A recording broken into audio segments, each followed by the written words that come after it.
Hello students, welcome to the web classes again. आज हम देखने वाले हैं एडमिशन ऑफ पार्टनर का sum number 13 for the 12th commerce English medium. ठीक है, तो आप वापस से एक काम कीजिए, ब्लैंक अकाउंट ड्रॉ कर लीजिए। कौन कौन सा अकाउंट ड्रॉ करना है? तो इस बार आपको जो है कैपिटल अकाउंट नहीं बनाना है। कैपिटल अकाउंट की जगह क्या प्रिपेयर करोगे?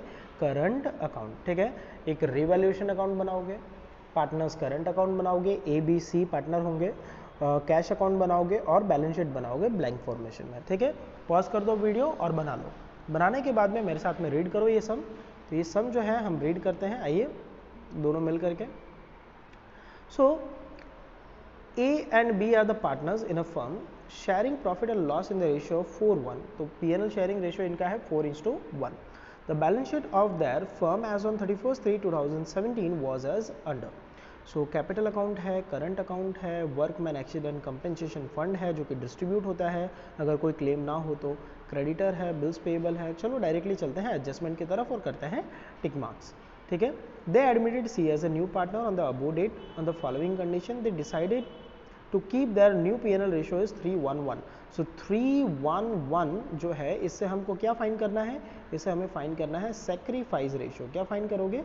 Sacrifice ratio. Now, C will bring 20,000 as capital for his 1/5 share and 5,000 as his share of goodwill in cash. Out of goodwill, half amount is to be withdrawn by the old partner. Okay, तो ऐसा हमने already एक सम देख लिया है। Value of land and building is to be increased by 10% while the furniture and stock is to be decreased by 5%. So building, stock and furniture पे tick mark करना है। तो चलो ये रहा बिल्डिंग, फर्नीचर एंड स्टॉक, हो गया tick mark. आगे market value of investment is 35,000 which is to be shown in the book. So investment पे टिक करना है, ये रहा टिक मार्क किया मैंने इन्वेस्टमेंट पे। आगे प्रोविजन फॉर डाउटफुल डेप्ट is to be made on debtors at 10%. So BDR debtor पे टिक मार्क किया हमने। देखो ये जो 500 है इसे हम एडजस्टमेंट सॉल्व करते टाइम ध्यान में लेंगे, जैसा कि हमने लास्ट सम में किया था। इसके बाद आता है प्रोविजन फॉर डाउटफुल डेप्ट इज टू बी मेड। हो गया, ये तो हो गया। Workman accident compensation claim is accepted 1,000 rupees. So claim 1,000 का है तो इस पर भी टिक मार्क कर देते हैं कि जब डिस्ट्रीब्यूट करेंगे तो डिस्ट्रीब्यूट करते टाइम ध्यान में लेना है, वो एडजस्टमेंट हम रीड करेंगे। Is that clear? आगे dishonour expense of bills receivable 150 and bank charges 300 which is not paid but not recorded in the books. Sorry, which are paid but not recorded in the books. तो इसका tick mark नहीं होगा लेकिन directly cash book में, ठीक है, उसमें effect जाएगी। सो होपफुली ये आपको समझ में आ गया है। आपने भी मेरे साथ टिक मार्क कर लिया है तो आप अकाउंट प्रिपेयर कर लो। देखो इस तरह से रिवैल्यूएशन अकाउंट प्रिपेयर कर लोगे, एक पार्टनर्स करंट अकाउंट प्रिपेयर कर लोगे, पार्टनर्स करंट अकाउंट के बाद कैश एंड बैंक अकाउंट और 75% पेज में आप प्रिपेयर कर लोगे बैलेंस शीट। अब करना क्या है आपको? तो देखो आपने करंट अकाउंट बनाया है तो करंट अकाउंट जब भी बनाया जाता है तो कैपिटल जो है एज इट इज लिख देना होता है। जैसे इस तरह आपको नाम दे रहे हैं कैपिटल अकाउंट ABC, A का कैपिटल 75,000, B का कैपिटल 25,000 और C का जब आएगा तब हम लिख देंगे। Is that clear? आगे तो कैपिटल की इफेक्ट तो हो गई, ठीक है, तो कैपिटल की इफेक्ट कंप्लीट हुई। इसके बाद में आता है करंट अकाउंट। तो करंट अकाउंट है 8,000, 2,000, तो क्रेडिट साइड में आप लिखोगे बाय बैलेंस ब्रॉट डाउन। सो ये रहा क्रेडिट साइड, आप देखिए by balance brought down 8,000 and 2,000। इसके बाद है वर्कमैन एक्सीडेंट कंपेंसेशन फंड। ये डिस्ट्रीब्यूट होता है लेकिन यहाँ टिक मार्क है। तो टिक मार्क है तो क्या टिक मार्क है? तो वो टिक मार्क लास्ट था, मैंने रीड किया था। Workman accident compensation claim is 1,000, तो 1,000 माइनस करो और बाकी सारा डिस्ट्रीब्यूट करो। तो टोटल है 5,000, 5,000 माइनस 1,000 4,000, 4,000 डिस्ट्रीब्यूट हो जाएगा 4:1 रेशियो में। कौन से रेशियो में? सो 4:1 रेशियो में। आप यहाँ देख सकते हो ये जो रेशियो है 4:1 दिया हुआ है। सो 4:1 रेशियो में 4,000 आप डिस्ट्रीब्यूट कर दोगे। तो ये डिस्ट्रीब्यूट करेंगे तो वो by workman compensation fund account 3,200 and 800 और वो 1,000 का क्या होगा? तो 1,000 लायबिलिटी पोर्शन में लिखा जाएगा। तो देखिए ये रहा लायबिलिटी पोर्शन, आप देख सकते हो यहाँ पर workman claim 1,000 rupees. Is that clear? आगे है creditors, so creditor 4000 and bills payable 1000, कोई टिक मार्क नहीं है, डायरेक्टली आउटर कॉलम में लिख देंगे। सो लायबिलिटी पोर्शन में ये रहा creditor 4000 and bills payable 1000 rupees. इसके बाद में है एसेट पोर्शन में चले आइए। एसेट पोर्शन में जितने पे भी टिक मार्क है, देखो लाइन से इन सभी पे टिक मार्क है, इन सभी को इनर कॉलम में हमें लिखते जाना है। तो चलिए एसेट पोर्शन में देखिए क्या इनर कॉलम में लिखा है मैंने। हाँ, सारी चीज़ें इनर कॉलम में है। Land and building 35,000, furniture 30,000, investment 25,000। ये बहुत फास्ट हो रहा है, let me raise it. Okay, हाँ, land and building 35,000, furniture account 30,000, investment 20,000, stocks 15,000, debtors 5,500। ये सारे पे टिक मार्क था तो इनर कॉलम में हमने लिख दिया। इसके बाद क्या करना है, तो इसके बाद जो है देखिए बैलेंस शीट में चलिए। सो यहाँ से यहाँ तक हो गया। बीडीआर को तो मैंने कहा कि एडजस्टमेंट के टाइम पे हम ध्यान में लेंगे। नाउ बिल्स रिसीवेबल कोई टिक मार्क नहीं है, डायरेक्टली लिखा जाएगा। कैश बैंक, तो बैंक जो है वो बैंक अकाउंट के डेबिट पोर्शन में लिखेंगे, टू बैलेंस ब्रॉट डाउन। तो देखिए ये रहा बैंक अकाउंट, यहाँ लिखा है टू बैलेंस ब्रॉट डाउन 3000 और bills receivable as it is, bills receivable 2000 rupees as it is. Now आगे चलिए, अब क्या बाकी रह गया, तो यहाँ है गुडविल। मैंने जैसा कहा था गुडविल जो है वो रिटर्न ऑफ होता है। रिटर्न ऑफ कौन से रेशियो में होता है, तो रिटर्न ऑफ जो है वो ओल्ड रेशियो में होगा। जो गुडविल बैलेंस शीट में दिया हुआ है वो रिटर्न ऑफ किया जाएगा। So 5,000 would be return of in the old ratio in the debit side of capital account. तो एंट्री क्या होती है इसकी एक्चुअली एंट्री होती है partners capital account debit to goodwill account. तो चलो पार्टनर्स कैपिटल अकाउंट में डेबिट साइड में देखिए क्या गुडविल है इफेक्ट। हाँ, गुडविल के इफेक्ट है, कैपिटल नहीं sorry current account to goodwill account 4,000 and 1,000 rupees. Is that clear? ना अब आ जाओ बैलेंस शीट में। क्या बैलेंस शीट में कुछ भी बाकी है? पूरे बैलेंस शीट में नहीं, सिर्फ ये BDR 500 बाकी है जिसे हम कंसिडर कर लेंगे। नाउ फर्स्ट एडजस्टमेंट, सबसे पहला तो हमें न्यू रेशियो दिया है, तो जब भी न्यू रेशियो दिया हुआ हो तो पहले फाइंड कर लेना है सेक्रीफाइस। तो चलो सेक्रीफाइस फाइंड कर लेते हैं, वर्किंग नोट में चलें। So old ratio 4:1, new ratio 3:1:1। Sacrifice का फॉर्मूला है old minus new. So 4/5 minus 3/5, answer is 1/5 and 1/5 minus 1/5 is 0। तो यहाँ सेक्रीफाइस सिर्फ ए को हो रहा है, only A is doing sacrifice. तो जो भी पैसा मिलना है गुडविल का वो सिर्फ किसको मिलेगा? ए को मिलेगा, बी को कुछ भी मिलने वाला नहीं है, ध्यान देना। ओके, अब पहला एडजस्टमेंट क्या है?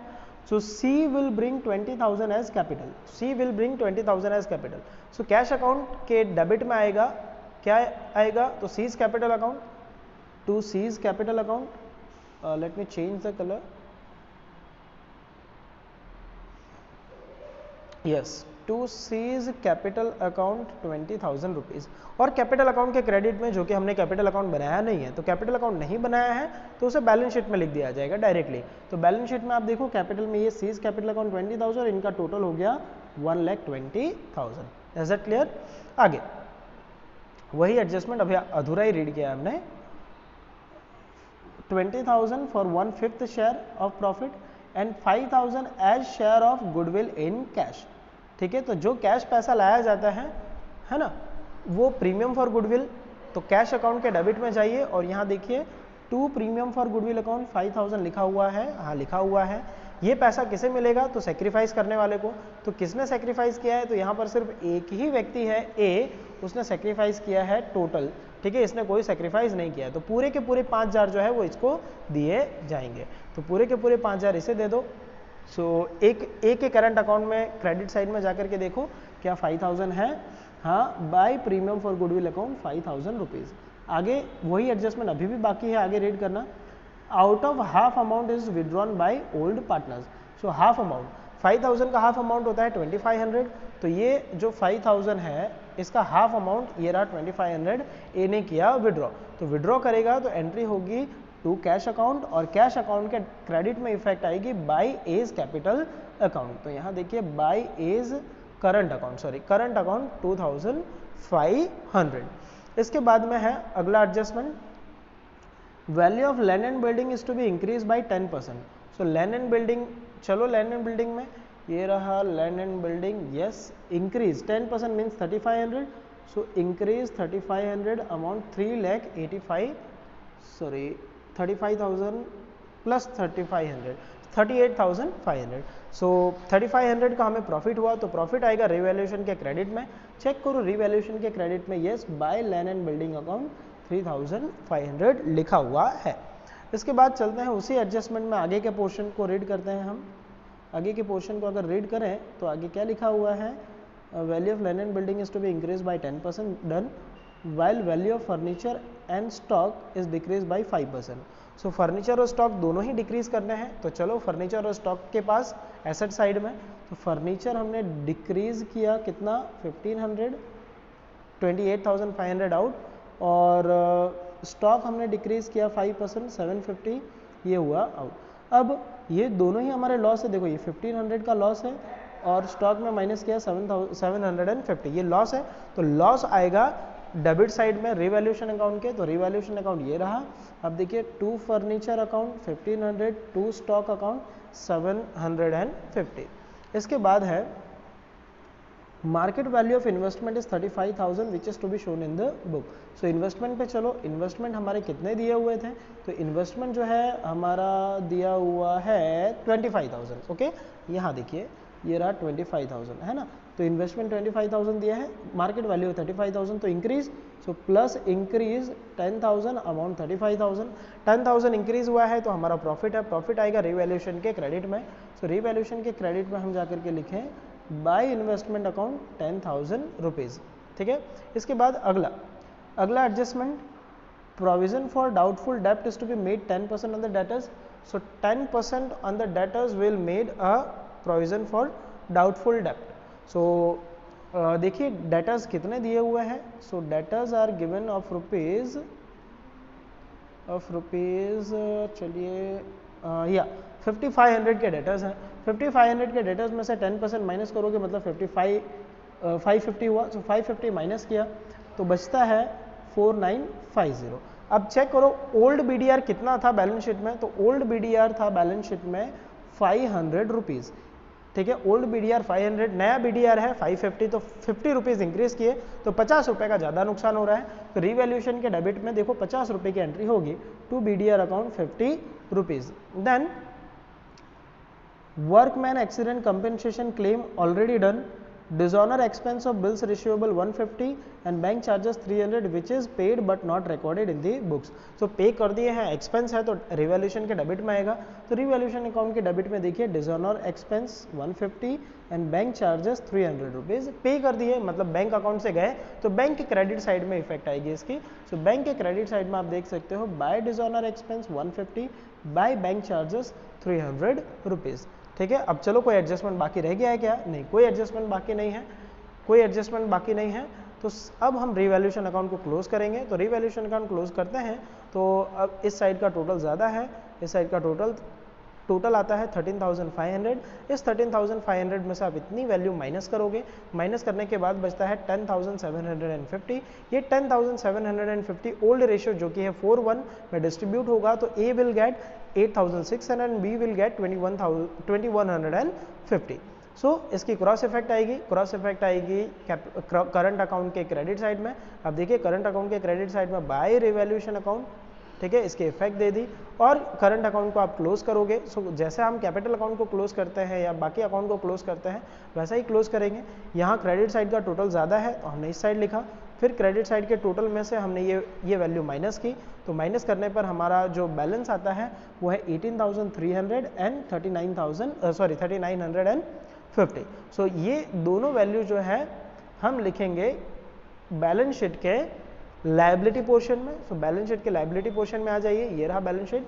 करंट अकाउंट आप देख सकते हो, current account of A is 18,300 and B is 3,915, total is 22,250। अब क्या क्लोज करना है, कैश अकाउंट क्लोज करना है। तो कैश अकाउंट के डेबिट साइड का टोटल है 28,000, ये 28,000 में से आप इतना माइनस करोगे तो क्या बचा 25,050 रुपीज़। सो ये 25,050 रुपीज़ जो है लिखेंगे हम बाय बैलेंस कैरी फॉरवर्ड, और ये बैलेंस लिखा जाएगा एसेट के बैलेंस शीट के एसेट पोर्शन में। सो बैलेंस शीट के एसेट पोर्शन में bank oblique cash account 25,050 rupees. तो देख सकते हैं आप सभी के नीचे कलरिंग अंडरलाइन हो चुकी है, ठीक है। मतलब हमने पूरा सम सॉल्व कर लिया। अब लास्ट में अल्टीमेटली आपको दोनों साइड का टोटल करना है। लाइबिलिटी साइड का टोटल आता है 1,48,250 एंड एसेट साइड का टोटल आता है सेम 1,48,250। सो ये सम आपको 2 टाइम करना है। देखो हर एक सम की प्रैक्टिस 2 टाइम मेरी तरफ से, और अगर आप 4-5 बार करते हो तो बहुत अच्छी बात है। ठीक है, आपका होमवर्क क्या है? सो आपका होमवर्क ये है इलस्ट्रेशन 24, 25 एंड 26 जो कि लास्ट टाइम भी दिया गया था, और 10, 11, 12, 13 how many times? 2 times. So आज के लिए इतना ही। Bye bye, thank you.